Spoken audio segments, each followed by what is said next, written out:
The live TV, सच सबसे आगे। नमस्कार, द लाइव टीवी आप देख रहे हैं। आपके साथ मैं हूं आदित्य कुमार। हिजबुल्लाह अब इस लड़ाई में पूरी तरीके से कूद चुका है। जैसा कि आपने पहले देखा था कि पहले भी हिजबुल्लाह की तरफ से लेबनान के इलाके में इजराइल ने 1 लाख सैनिकों को तैनात कर दिया, क्योंकि इजराइल भी ये जान रहा था कि हिजबुल्लाह के मैदान पे आने पर यह लड़ाई इतनी आसान नहीं रहने वाली। अभी तक तो सिर्फ हमास ही युद्ध में था और अब हिजबुल्लाह खुलकर मैदान में आ गया है। और जिस तरीके से उसने हमला शुरू किया उसके बाद से हालत खराब होती नजर आ रही है इजराइल की। इजराइल परेशान दिखाई दे रहा है, क्योंकि इजराइल को अभी तक लग रहा था सिर्फ अभी हमें हमास से ही लड़ना है, लेकिन अब उसके सामने और भी कई सारी चुनौतियां दिखाई पड़ रही हैं। कल से हिजबुल्लाह ने अपने इजराइल विरोधी अभियान को जोर शोर से फिर से शुरू कर दिया है। आप समझिए, since yesterday Hezbollah has restarted it's anti Israel operation with a bang. तो ये मिश्रा अपने अमरीश ने ट्वीट किया है, ये लिखा है since yesterday Hezbollah has restarted, यानी हिजबुल्लाह ने रिस्टार्ट कर दिया है इट्स एंटी इजराइल ऑपरेशन, यानी इजराइल को समाप्त करने का operation with a bang. Eastern sector, ये ईस्टर्न सेक्टर में शुरू हुआ। अभी जो चीजें हैं वो ईस्टर्न सेक्टर शुरू हुई। Eastern sector targeting the Israeli army soldiers gathering at AI Marj, यानी जो सीमा है उस सीमा पर फिर से पूर्वी क्षेत्र की जो सीमा है, ईस्टर्न सेक्टर की जो सीमा है, लेबनान सीमा के पास अलमर्ज, हैनिन, बैरक और एआई मर्ज में फिर से इजरायली सेना को सैनिकों की सभा को निशाना बनाया गया है।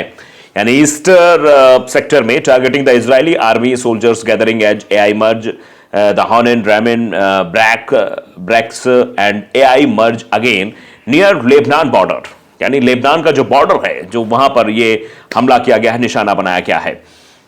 उसके बाद लेबनानीज बॉर्डर पर कैजुअलिटीज कंफर्म, मतलब बहुत सारी कैजुअलिटी हुई है वहां पर। इजरायली सेना को बहुत बड़े नुकसान हुआ है। वेस्टर्न सेक्टर है, पश्चिमी क्षेत्र की बात करते हैं। ये पहले तो हमने आपको बताया कि ईस्टर्न सेक्टर में किस तरीके से बड़ा हमला हिजबुल्लाह के द्वारा किया गया है, बड़ी क्षति पहुंचाई गई है इजराइल को। और अब वेस्टर्न सेक्टर की बात कर लेते हैं। वेस्टर्न सेक्टर में भी बड़ा खामियाजा भुगतना पड़ा है पश्चिमी क्षेत्र में। Targeting Israel's enemy soldiers gathering near जल अल अलाम एंड रामिया, कैजुअलिटीज कंफर्म, यानी जल अल आलम और रामिया के पास इजरायली दुश्मन सैनिकों की सभा को निशाना बनाया गया है। हताहतों की संख्या की पुष्टि हुई है, मतलब बहुत सारे इजरायली सैनिक वहां पर हताहत हुए हैं, मतलब कैजुअलिटी कंफर्म हुई है। बड़ा नुकसान इजराइल को पहुंचाया है हिजबुल्लाह ने। हिजबुल्लाह के जो प्रमुख हैं उन्होंने पहले ही कह दिया था कि हम छोड़ेंगे नहीं। बार बार जो हमास को समाप्त करने की बात इजराइल की ओर से की जा रही है, इजराइल को हम नहीं छोड़ेंगे। और शायद यही वजह है कि अब हिजबुल्लाह पूरी तरीके से एक्टिव हो गया है। नजरुल्लाह ने ऑर्डर पहले ही दे दिए थे और उसके पीछे तो आप जानते हैं ईरान खड़ा हुआ है। तो आने वाले समय में इजराइल के सामने और भी बड़ी मुसीबतें एक साथ आने वाली हैं। हिजबुल्लाह ने इजराइल की ओर दागे रॉकेट, जिस तरह से रॉकेट दागे हैं उससे बहुत कुछ नुकसान झेलना पड़ा है। हमास और इजराइल के बीच शुक्रवार को संघर्ष विराम समाप्त होने के बाद हिजबुल्लाह ने इजराइल की ओर रॉकेट दागना शुरू कर दिए हैं। रिपोर्ट के अनुसार इजराइल के दक्षिणी हिस्से में शुक्रवार सुबह सायरन बजाया गया है। शियर, येशुब, हागोशिम, डाफना और बीट हिलेल क्षेत्रों में अलर्ट भी जारी कर दिया गया है। इस बीच इजरायली रक्षा बलों आईडीएफ ने गाजा में अपना आक्रमण जारी रखा है और खान यूनिस क्षेत्र में हमले को बढ़ाने की उम्मीद भी है। माना जा रहा है कि 7 अक्टूबर के हमलों के पीछे प्रमुख व्यक्ति यावा सिनवार और मोहम्मद दीफ सहित हमास का शीर्ष नेतृत्व खान यूनिस क्षेत्र में भी छिपा हुआ है। तो ये जो हम ताज़ा अपडेट्स आप तक पहुंचा रहे हैं, ये साफ तौर पर इशारा कर रहे हैं कि आने वाले समय में जो जहां जहां इजरायली सैनिक छिपे हुए हैं उन सबको मार गिराने की रणनीति पर पूरी तरीके से काम कर रहा है और हिजबुल्लाह उनको समाप्त कर रहा है। हमले शुरू हुए हैं, हमास हिजबुल्लाह पर हमले कर रहा है इजराइल भी, और इजराइल को भी जवाब देने की पूरी तरीके से तैयार बैठे हैं। इजराइल ने फिर शुरू किए हमले, हमास हिजबुल्लाह पर हमले। लेबनान में 3 की मौत की खबर भी सामने आ रही है। गाजा में इजराइल और हमास के लड़ाकों के बीच संघर्ष की समाप्ति के कुछ ही घंटों बाद हिजबुल्लाह और इजराइल के बीच सीमा पर एयर स्ट्राइक फिर से शुरू हो गई है।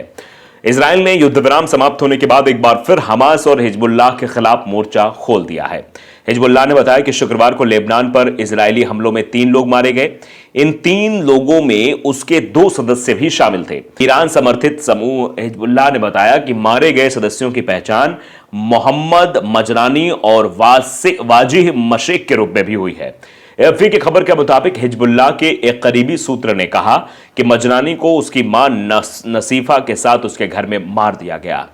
जबकि वो अपनी मृत्यु के समय युद्ध में शामिल था। बता दें कि लेबनान की आधिकारिक राष्ट्रीय समाचार एजेंसी ने पहले मां और बेटे दोनों की पहचान सामान्य नागरिक के रूप में की थी। इसके बाद हिजबुल्लाह की ओर से जारी बयान में बताया गया कि मजरानी उनके समूह का सदस्य था।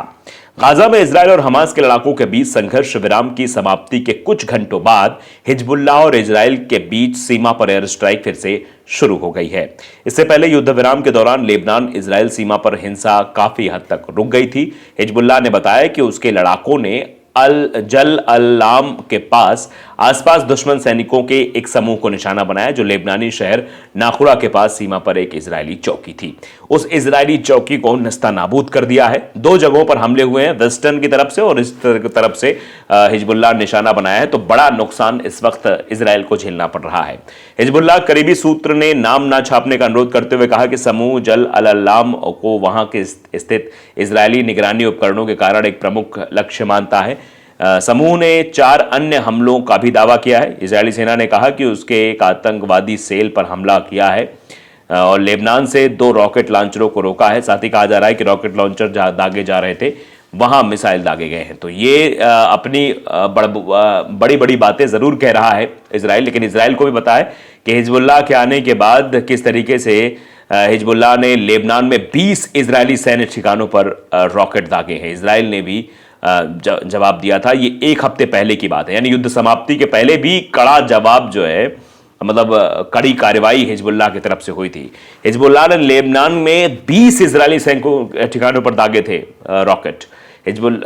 तो उसके बाद से जो है जेमटिम में एक सैन्य अड्डे पर 48 कत्सुआ रॉकेट दागे। हिजबुल्लाह ने हैवी ड्यूटी बरकन मिसाइल भी दागे हैं, जिससे बड़ा नुकसान इजराइल को हुआ है। वहीं इजराइल सेना कहना है कि इस गोलीबारी का इजराइल के सैनिकों ने करारा जवाब दिया। अब ये तो कहा ही जाएगा, और इजरायली सैनिकों के द्वारा अगर कहा जा रहा है, इजरायली सेना ने कहा है, ये खबरें बतानी नहीं चाहिए कि इनकी सेना की तरफ से दावा किया जा रहा है।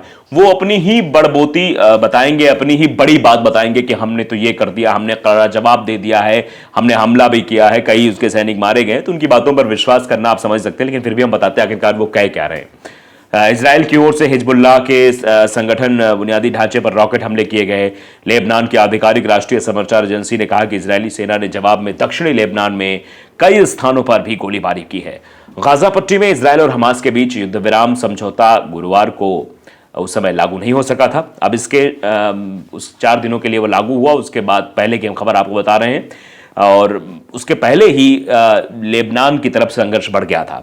4 बजे इजरायली बंधकों के पहले जत्थे में 13 महिलाओं बच्चों की रिहाई होगी, सब वहां पर चीजें हुई थी।